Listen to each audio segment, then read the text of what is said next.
Hello beautiful people, welcome back to my channel. I'm here sitting on the floor today in front of the window. It is dark, it's nighttime outside obviously, because I think there's something wrong with my couch. Like, I'm convinced that a bug is living in there and I'm like so grossed out. This road right out here is really busy, so you're probably gonna hear cars going back and forth. Anyway, but yeah, no, I'm convinced that there's something like living in the couch. And listen, I vacuumed it, I sprayed it with Lysol, I sprayed it again with aerosol. I went through it. I cleaned it. I like washed the cushions, but I'm still like kind of grossed out. My roommate got this couch like from, I don't know if it was a thrift store or if it was like off the street, but she totally got it used, and I'm not about that life. Like I do go thrifting. I do buy a lot of stuff at the thrift store. But because my internship and most of my clinical training was in a hospital, we had specific rules as to what we could bring into like the facility or what donations we could accept. And for example, when I worked with kids in a hospital, you couldn't donate, or they didn't accept any stuffed animals, they didn't accept any pillows, they didn't accept anything plush, because technically you can't get germs out of something that's plush. So I believe that like to a T, you know, like I'll get a wooden nightstand or a chair from the thrift store because you could wipe that down, you know. But a couch, like a fluffy couch, like you're never going to be able to get like guck out of there.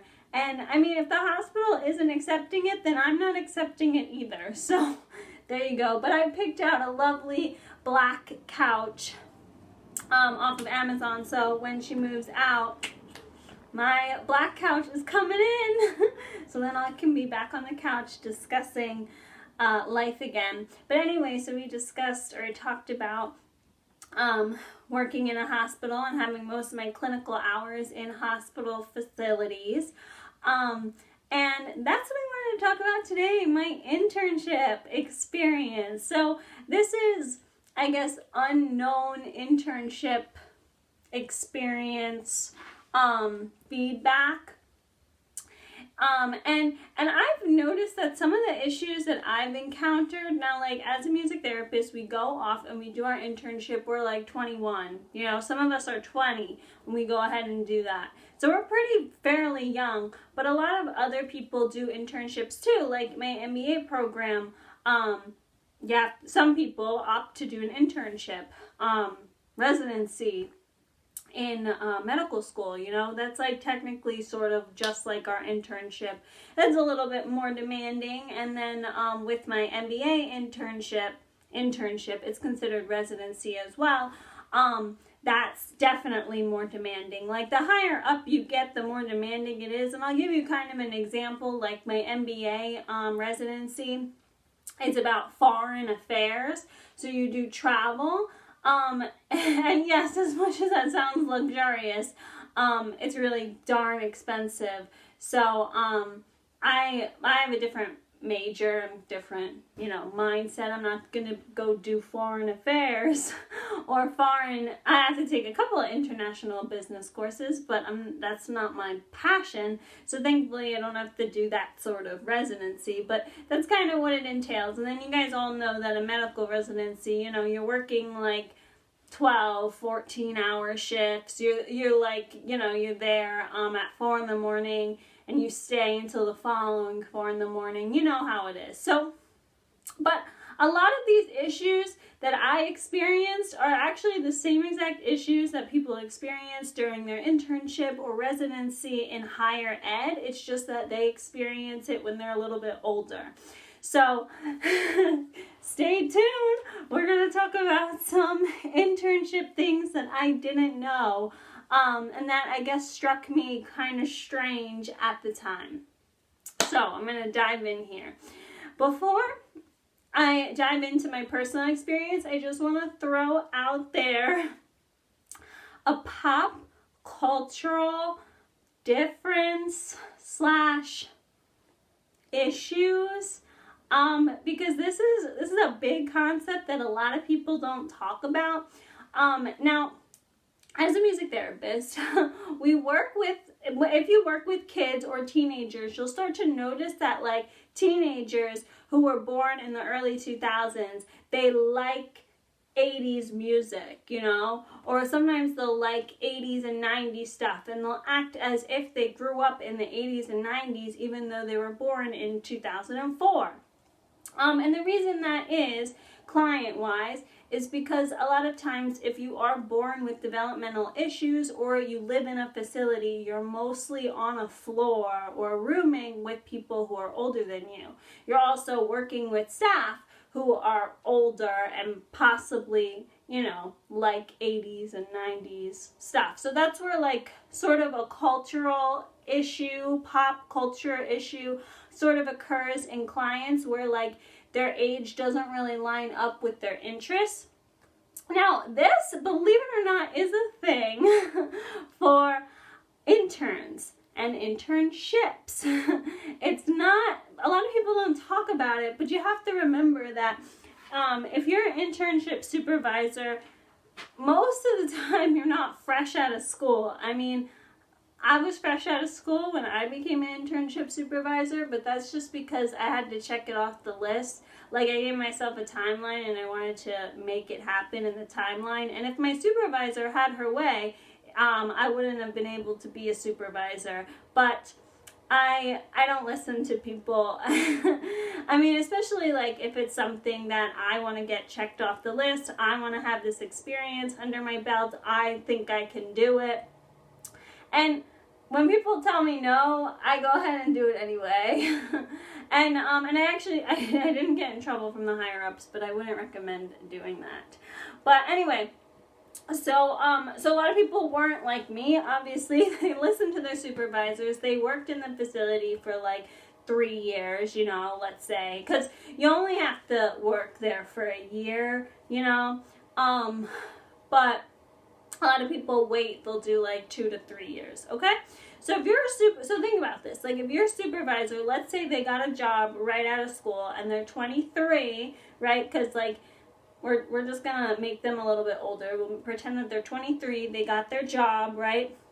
And they're at their job for 3 years, and then they become an internship supervisor. So they're 26, turning 27 when they become an internship supervisor. And yes, 27 is still pretty young, but when you're 27, and I noticed like there's some 27-year-olds that still go out and still party, but most 27-year-olds like start taking their job a lot more seriously. Even though they're younger, they start to go to bed early, they start to cook dinner, they start to develop like these old people habits. That's what I've noticed, and especially in the music therapy department, this happens. And the reason why is because when a music therapy department has an open position, it's like 1 in a million. So you're gonna get one person coming in that is now 27, internship supervisor, but then everyone else around her is gonna be older, right? Because like there was one position open, or sometimes you'll get lucky and there'll be 2, but more times it's like 1. So this 27-year-old is gonna be your internship supervisor, and they have been working under the direction of, you know, the clinical director, other music therapists with like master's degrees. Some people, music therapy might be their second career. So like those individuals could be therapists that they're working with. And then if you're in a hospital setting, you're also, and school. I mean, school's the same way, right? Because like some school districts hire people fresh out of college, but like preschool, like elite preschools are the ones that usually have music therapy. And if you're an elite preschool, like a Montessori preschool, like you really think they're going to be hiring fresh out of school people. Like, no, like Montessori is like so expensive. And the kids that go there, their parents want them to have the best. So, like, again, if you're a music therapist in that position, or you're a music therapist at a hospital, all the people you're working with are going to be older than you. And it's good to put it into perspective that most people that you work with are going to be 5 to 7 years older than you. When I started my first job, like, everybody was 7 to 10 years older than me. So if that puts it into perspective, so here you go. You have your clinical supervisor is 27. They're working with people who are 35, 37, 40, and they're going to start to act that age or that age group. And as I mentioned before, a lot of 27-year-olds, especially like in music therapy or in a hospital school setting, like they're starting to get into their career more, and they start taking it like much more seriously. So they start to develop more, or I should say less risky habits, or they stop doing risky business. So they start to go to bed early, and also too, you got to remember that they're working with like almost 40-year-olds. So these 40-year-olds, they're gonna be like on, going to bed early too, or listening to certain music, or watching certain TV shows. You know what I'm saying? So you have to remember that your clinical supervisor, even though year-wise they might be young, mentally they're probably gonna be older. So there's like the cultural difference there, okay? Now that we set that straight, when, I guess I'll talk about my personal journey. So I have this look, obviously, I'm all about like the look, right? Dressing up for the part. But when I was in college, transitioning into the working world, which is what the internship really is, I kind of wanted to become, wow, they turned on. Oh yeah, my watch is charging too. I don't even know what time it is. Anyway, so when I was transitioning between college and adulthood, like obviously in college I wore jeans and V-necks, and they weren't Vans, they were these knockoff Vans that Target sold, which I think they still sell, or knockoff Keds. They might have been knockoff Keds, but Anyway, so like that's what I was wearing. Oh, my sorority gear, of course, music gear, like whatever, like graphic tees, sweatshirts, all that stuff. I never wore sweatpants to school, but the point of the matter is that I dressed very casually. And then as a professional, I wanted to, wear the pencil skirt, wear the button down, wear the heels, because I am very short also, and I think that when you wear stuff like that, like, you look more mature than if you walk into this room wearing flats. Like me, I'm 4'9". If I walk into the room with heels, significantly high heels, I'll be like 5'1", and then also you carry yourself better when you're wearing heels, because it does take more muscles to walk in heels and stand, and you know what I'm saying. But if you're wearing flats, like if I wore flats to work, I legit would look like a 15-year-old. I would be 4'9", and I'd just be walking. Actually, I probably would be like on my toes, like dancer-ish, because I tend to sort of walk that way with a little pep in my step. And I just didn't want that look. Like, I wanted to look more mature, and I wanted to look more professional, and I wanted to work my way up the totem pole pretty fast. And I didn't think that wearing flats or Keds or jeans was the way to do it.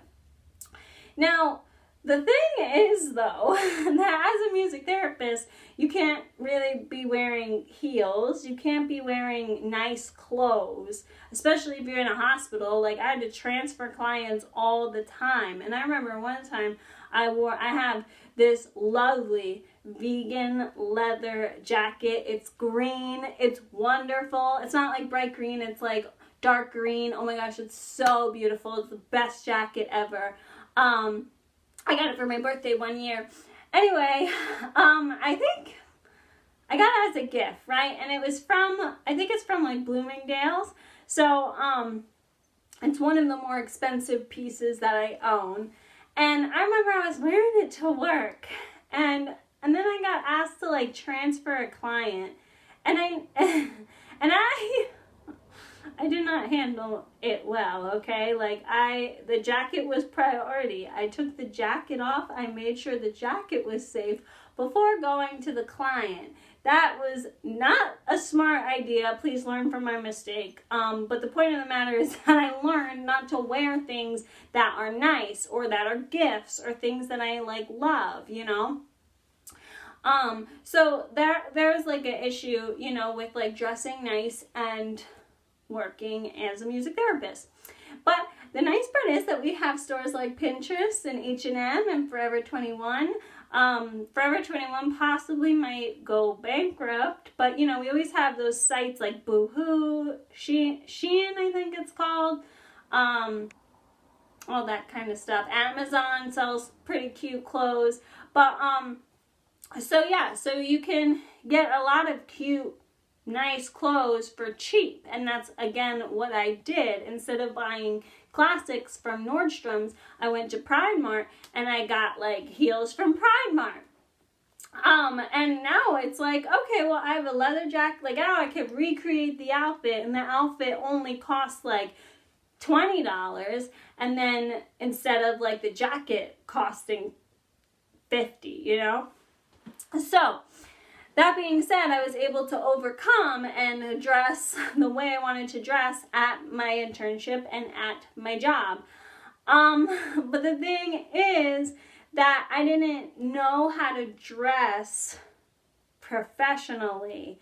Like, I thought, and like, it's fair, you know, you're 21 years old. When you dress up, you dress like, or at least I dressed like I was going to the bar, because like that's how I dressed. Even we would do sorority events, like I wear the tight skirt. Oh, we'd like go out to the bar. Okay, I wear the sparkly heels. Like, that was dressing nice to me, you know, like, because that's what I did. And that's like fair, you know, that like that's like the age, and that's like the culture you're around. Like, at a sorority event, nobody's gonna yell at you for having like a short skirt, you know what I mean? Not like, nobody's even gonna notice it because everybody else is wearing the same thing. Same with the bar, like, it's so dark, nobody's gonna notice if like, you know, your shirt's a little too high or too tight. But like, and also everyone else is doing it. So when I went to my internship, not that I wore short skirts to my internship, like there were certain things that, okay, I'm not going to wear a short skirt, but there'd be times where I would wear a blouse or like a button down shirt. And it's like, okay, this is a nice button down shirt. I got it from Pride Mart, you know, but then I'd wear it and notice that like it actually wasn't that appropriate because it's sheer or it's lace, you know. And then shoes too. Like, I had this pair of sparkly heels, and they were kind of shimmery. So like they weren't like sparkles, you know, they were sort of shimmery. I thought they were subdued because compared to all the other girls like at the bar, they were subdued. So then when I wore them to my internship, it turned out that they weren't subdued. So it's important to understand that like you're going from college, you know, to adulthood, and then you're already like, even if you're mature for college, you know, like, yeah, okay, like you're 21, maybe you don't dress like you're 21. There's still going to be cultural differences where like, oh, you know, you used Quizlet and then your supervisor doesn't even know what Quizlet is. Or, oh, like you have an iPad and you use it in your music therapy sessions, and then like your supervisor isn't gonna know like, you know, how to use an iPad. Like there's gonna be like weird things like that, even if you're on the more mature side. So that's something to keep in mind, and that was like a big issue for me. Believe it or not, I thought that, you know, I didn't think I was going to do well in internship at all. I was actually very nervous. And I thought that my music skills weren't going to be up to par. My implementation skills weren't going to be up to par. I thought that my songwriting wasn't going to be up to par, because these are all the things, still to this day, these are the things about music therapy that I still don't really like to do. But it turned out that none of those things were really an issue. Like they were in the beginning, but then I guess I got better at them, or I worked through my internal struggle and just did it anyway. But there's some of the things that I got like rained out on during my midway evaluation, actually number one was clothes. And I'm just like, what? What do you mean, like, clothes? You know, like, what do you mean the way I dress? How is that an issue? Like, you know, and it was honestly everything. It was like, because I was like, I'm not wearing belly shirts. I'm not wearing tight skirts. Like, I don't understand. But it turned out to be everything. It turned out like, oh, you know, it's not appropriate to wear a shirt and leggings. It's not appropriate to wear sparkly Toms. It's not appropriate to like paint your nails black. It's not appropriate to wear dangly earrings. Like, it was like literally every single thing I did that I thought was dressing up turned out to be not appropriate or not the correct way to dress up. So then another thing that was an issue for me in my midway evaluation that I also didn't expect was my energy. And not, like, as you know, I'm very bubbly. That wasn't the issue. It was channeling my energy correctly. And this, like, point still kind of baffles me, because I don't really know, like, how do you actually channel your energy appropriately? And in music therapy, I figured it out, obviously, but in music therapy, like, when you do a relaxation session, you still have to give out energy, but you don't give out the same energy as you would for a movement piece. So I could figure it out, you know, now in music therapy, but in personal life, like, I was like, what does that even, because it does relate to personal life. And then I find out later, because that was like one of my critiques, and then I find out later that my father has he has no control over his energy. Like, it's either all or it's nothing. And then I was like, oh, now I see what they're talking about. But at the time I was like, my energy, I don't understand. So that was one thing. And then I guess last but not least, one thing, and this is something that they actually expect you to know before you start your internship, which I think is like the most stupidest thing. I mean, if we're talking about my MBA residency or medical school residency, like, it's a little bit different to require this, because like we're older now. But as a music therapist, I think it's just ridiculous that you're supposed to know your population. And I don't really think that's fair because again, as a 21-year-old, like, how much time did you really have to learn your population? And, you know, some people actually had internships with populations that they didn't experience in practicum. So, like, again, how are you supposed to know? And I don't know, like, it's hard. I mean, believe it or not, it's so much easier to actually go on YouTube and shadow a doctor than it is to actually see what it's like to work with somebody who's diagnosed with Huntington's disease. And so, like, I think that we're kind of at a disadvantage, but because we're at a disadvantage and it is something that they do require you to know going into your internship, it's important to specify you know, oh, I don't have experience, you know, or I tried, but I couldn't, because that's a lot that has to do with it. Like, you try to get ahead, you try to be like on top of things, but you have a lot of limitations as an undergraduate, and there's a lot of limitations, like, because of your age, just because, like, there's just not enough time to experience everything. So, like, that's something to keep in mind, and that's something to definitely talk to your clinical team about and your supervisor. Because, like, for me, we had, Huntington's disease was one of the major disorders, and there was a couple of other, like, cerebral palsy, and I knew what it was. Like, I read about it. I read, like, what music therapy activities are good for this population. But then going into the room, you see the patients and you're like, wait, is that actually what they were talking about? And, you know, and I think that's something that it's sort of hard for us to prepare, especially at an undergraduate level. So those are the 3 things for me. Those are my midpoint evaluation. Well, that's what I remember were the big, like, these are the things you need to work on topics.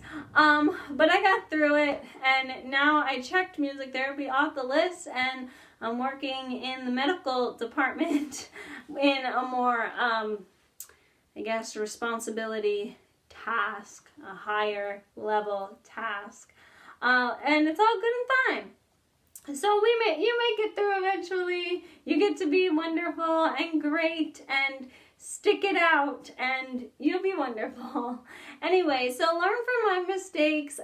Definitely make sure that you're going in there mature, and by mature, like, understand where your clinical team is gonna be at. They're probably mentally gonna be like 35 to 40, and then even if you're a mature 21, 22-year-old, know that there's going to be some cultural differences with technology, with socialization, with expressing yourself. And don't let it beat you down. Just, like, keep an open mind, know that ahead of time, and it's okay to, like, admit that you're unsure about something. Definitely. They encourage, nurses, they encourage to speak up and say more frequently that they're unsure of something than to not say something at all. So I'm going to say that works for us too. So say when you're unsure about something, especially if it's a population question. Okay. Have a great day, everyone. Talk to you later. Bye.